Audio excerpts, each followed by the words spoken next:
இந்த வீக்கெண்ட்ஸ்லாம் வந்தாலே ஏன்டா சமைக்கிறோன்ட்டு இருக்கும். ஏன்னா இருக்கிற அந்த 2 நாள் அதை என்ஜாய் பண்ணலாம் அப்படின்னு சொல்லிட்டு வெளியில் சாப்பிட தான் தோணும். வெளியில் போய் சாப்பிட்டாலுமே போர்ஷன் கண்ட்ரோலாக இருந்தேன்.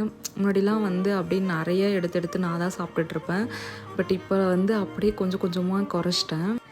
இன்கேஸ் எனக்கு வந்து ஸ்வீட் சாப்பிடணும் போல் இருந்துச்சுன்னா கூட நான் போர்ஷன் கண்ட்ரோலாக சாப்பிடுவேன். ஏன்னா எல்லா நாளும் வந்து அப்படியே ரொம்ப கன்சிஸ்டன்சியோடலாம் இருக்க முடியாது. அண்ட் மெயினாக வந்து இப்போ ஏதாவது நான் ஒரு மீல் வந்து ரொம்ப ஹெவியாக சாப்பிட்டுட்டேன் அப்படின்னா அதுக்கு அடுத்த மீல் வந்து ரொம்ப லைட்டாக இருக்கும். மெயின்லி சாலட் இல்லை ஏதாவது ஃப்ரூட்ஸ் அந்த மாதிரி தான் சாப்பிடுவேன்.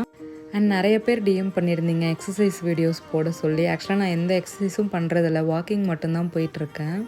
அண்ட் நீங்களும் உங்களுடைய வெயிட் லாஸ் ஜர்னி ஸ்டார்ட் பண்ணணுன்னு நினச்சிங்கன்னா just start with walking. Because அது ரொம்ப ரொம்ப ஈஸியான ஒரு விஷயம். அப்படி வாக்கிங் ஸ்டார்ட் பண்ணிட்டீங்கன்னா டெய்லி எவ்வளோ ஸ்டெப்ஸ் வாக்கிங் போகிறீங்க அப்படின்னு சொல்லி கமெண்ட்டில் சொல்லுங்கள். தேங்க்ஸ் ஃபார் வாட்சிங். பாய்.